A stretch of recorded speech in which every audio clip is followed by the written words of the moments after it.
We're going to be taking a look now at the last 7 days in Nigeria. Every week on this show, we try to do that, and there's always so much to talk about. I mean, the last week we've had headlines from the minimum wage being a talking point to the governor of Kano State allegedly being in his fourth video so far. The Shiites, of course, killings have been quite sad to see, and of course Mr. President was presented with his WAEC results as well this week. So there's a lot of talking points. I have here with me Ademola Justus and Dolapo Adelana here. Thanks for being here.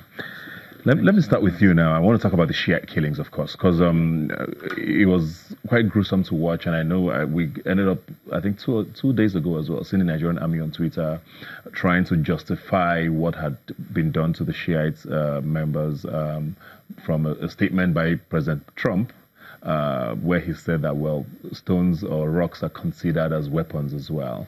But when there was an international backlash, the tweet was deleted. But I mean, the entire episode has been quite sad, controversial. A lot of people are taking sides, but the fact is that people have died. I don't know what your take is on that.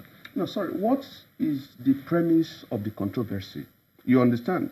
Because, like I was saying, I was sharing at a forum on, I think it was on Thursday, and I was just telling people, I was asking people, now, the Shiites were out against the government of Nigeria. Hello? The Shiites were out against the government of Nigeria. And the basic responsibility of any responsible so they're out against the government of the way, like a peaceful protest. You marked it peaceful. Did you watch the retinue of videos that came alongside? At a point, it went bloody. The basic responsibility for the protection of lives and even the environment of the nation is that of the government. And the government runs through the military and the paraphernalia of others. Now, the simple question is, Shiites out, how peaceful was the protest, and what inundated the military or the police to respond or to react thereto? Was killing the best way to handle that situation, you think? I mean, if we say that the paramount role of government is to protect lives of Nigerians, was that what happened? No, that wasn't what happened. I don't think it had to get to the point of shooting them with live bullets. I can also understand that they were trying to protect the weapons they were ferrying. So because I understand that if the Shiites, who were more than the military guys on the road at that point, if they had outrun them, it would have been worse than what happened. But the military could have found another means to quell the issue than actually shooting them live bullets. Because one of the videos I watched, because I could hear at the background a Shiite person saying the bullet wasn't live. So it could also show how bold and brazen the Shiites could have been, because they were practically, maybe some of them were actually ready for whatever the military could have brought to them. But another thing is that this Shiite thing did not just start now. Because in 2014, 3 of El Zarzaki's children were killed by the army. 3. And the country did not go down. Thinking, because you know most times when religious things happen and there's a sect whose leader is killed, there is bloody protest, especially when it happens up north. Now, that didn't happen. It moved to 2015. The confrontation that happened with the chief of army staff, Buratai, like between 300 and 1,000 were killed. Nothing has happened. So the Shiites protest, to me, it's actually expected. But it's now the government's reaction that is kind of overboard.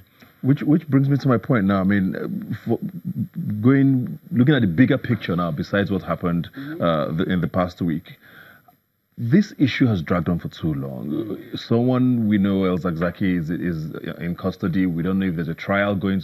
We don't know if there's bail. Nobody seems to understand what's happening, but there's just pretty much silence from government.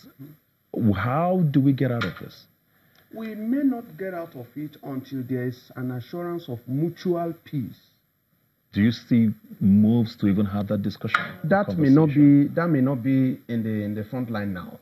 Do you understand? Because like my brother was saying, he said, not until a people begin to drum towards an issue, protesters or even onwatchers might not initiate some further attacks.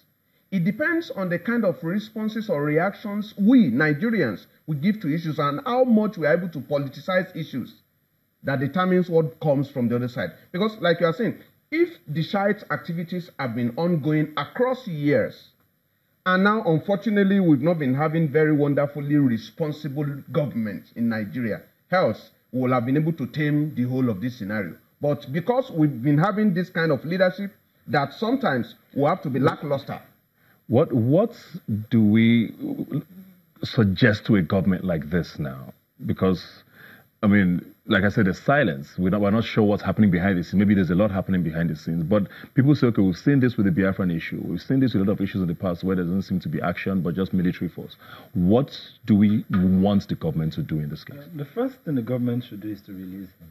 Because the court has said it should be released. The first thing is release him.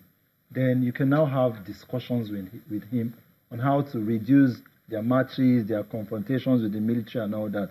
But once the government is not obeying the rule of law, it will also give people the boldness to want to flout it. The first thing is release him. The court has said, not once, not at least twice, release this man. And the government has decided not to release him. For example, they had issues with Nnamdi Kanu, but they still released him.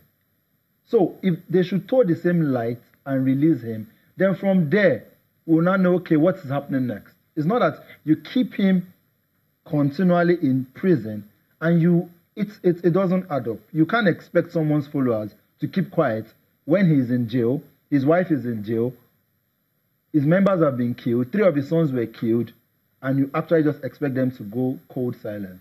No, it doesn't. It's a very sensitive topic, very sensitive issue, and I don't know. We just hope government has a way of handling this. Life should not continue being lost. That is the honest truth. These are Nigerians that were killed, and we don't want this to continue.